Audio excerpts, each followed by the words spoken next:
Welcome back to DIY Hi-Fi. I challenged myself to build a super affordable, high-efficiency speaker with no compromises, and I'm blown away by how well these met my goals. These have the bass that you want, the dynamics that you need, and the imaging that you dreamed of. Stick around and I'll tell you how I designed and built these, and how you can build them for yourself.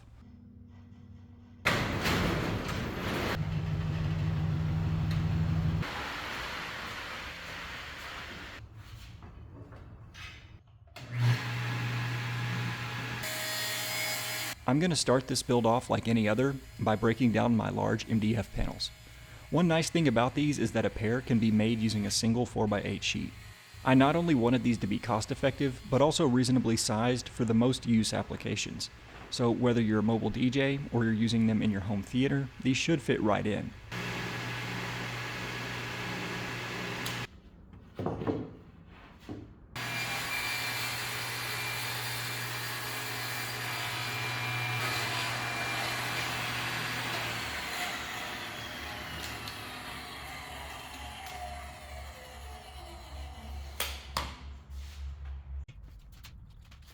Before I start the glue up, I'll need to get my window braces finished.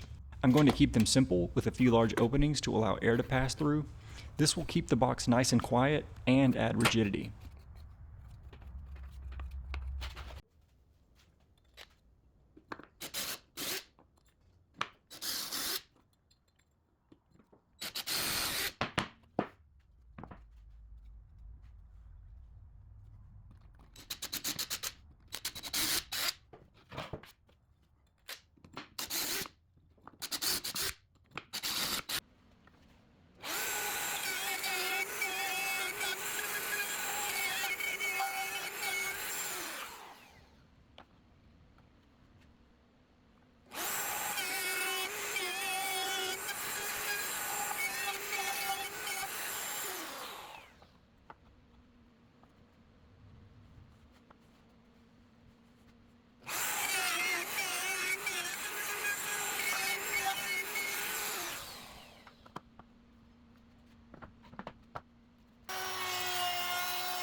The front baffle is really simple. I'll cut my port opening, recess my woofer, and recess my waveguide. I'm using a template for the waveguide. If you're curious how I made this, check the link in the description for my step-by-step video guide.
To keep costs down, I didn't want to use a double front baffle, but when I recessed the drivers, I took away a lot of material that I'd want to mount the drivers into. I honestly think the remaining thickness would be just fine on its own, but for good measure, I'm going to glue pieces of scrap below each screw. You can think of this as a poor man's T-nut.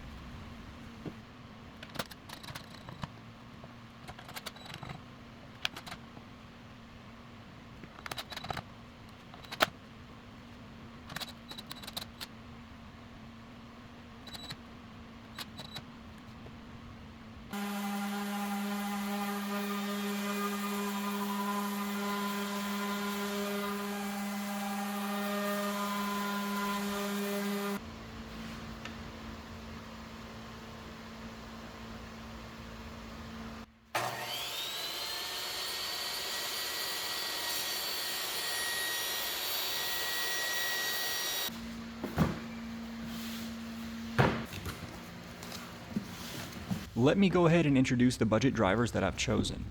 For the woofer, I've gone with the GRS10 PT8. This driver presents a lot of value for its $39 price point. We get a paper cone, 7mm of X-Max, and an FS of 47 Hz, and good linearity up to 2K, which actually allows this to be a great choice for a two-way. This Dayton waveguide comes in at $20. It's a really good value for performance. It's made for TPI drivers, so we'll need this little adapter to mount to our compression driver. This is our $64 compression driver by SB Audience. The Bianco line is their entry point, but all of their products are really well engineered. Vance Dickinson of Voice Coil magazine tested this driver and gave it really good reviews.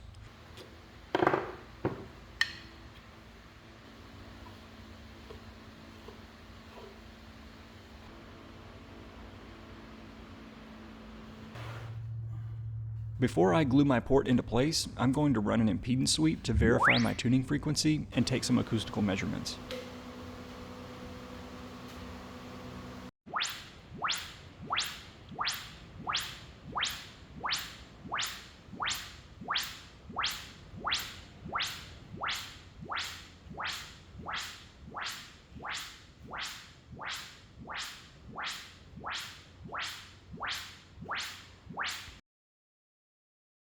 Here are the raw driver responses overlaid.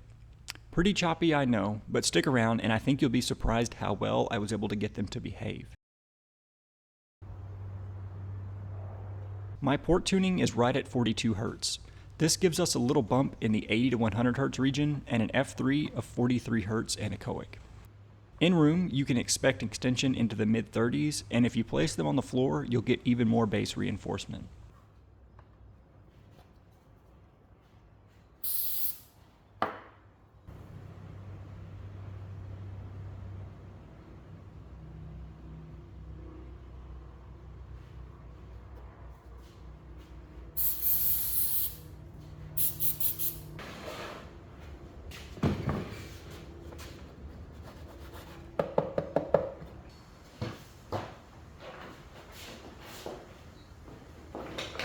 Now this Thermofoil is an ace up my sleeve for making these look high-end.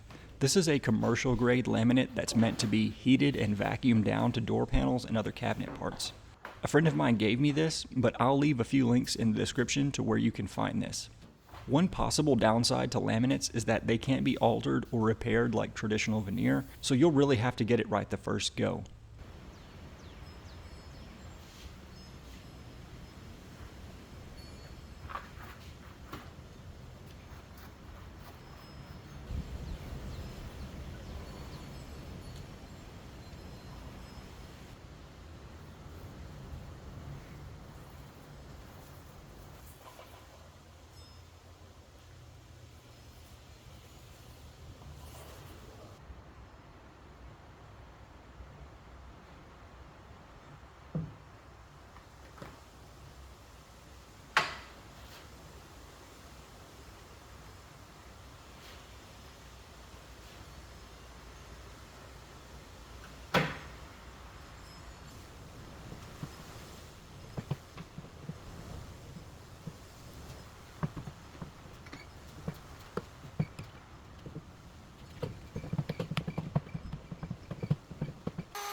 Because the woofer is playing up pretty high, I will need to add some internal damping material.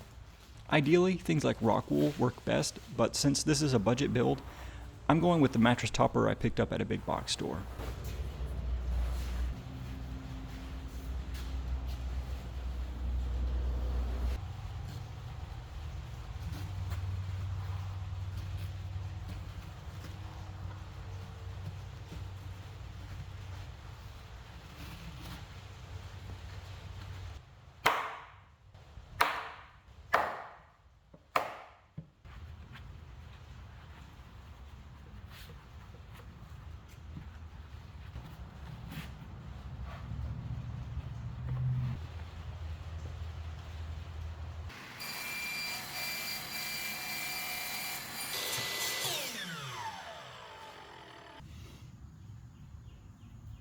The crossover did wind up being a little complex to keep the drivers well behaved. I used a third order on the woofer and compression driver and a notch filter on the compression driver to smooth out the response. I'm going to separate the high and low pass on two separate boards for simplicity. This also helps keep the large inductors separated for crosstalk.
I've overlaid the driver's responses here in my simulation.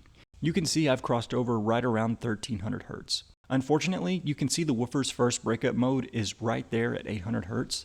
This is baked into the woofer's response, so I can't do much to fix this, but in my opinion, this isn't really a big deal.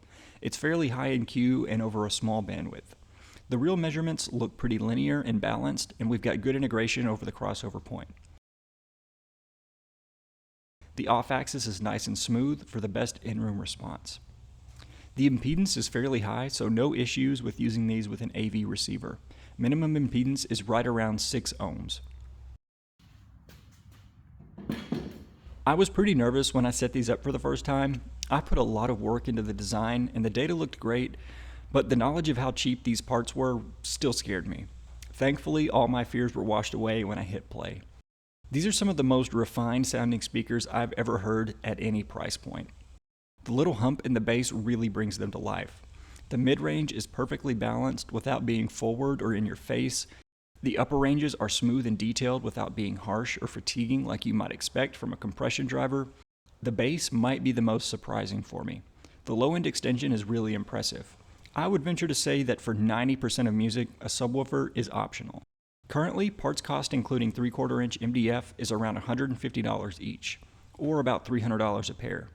This would make a great candidate for a home theater LCR and surrounds on a budget. If you're interested in building these for yourself, I'll leave a link to all the detailed build plans below. The plans can be found at toydsdiyaudio.com.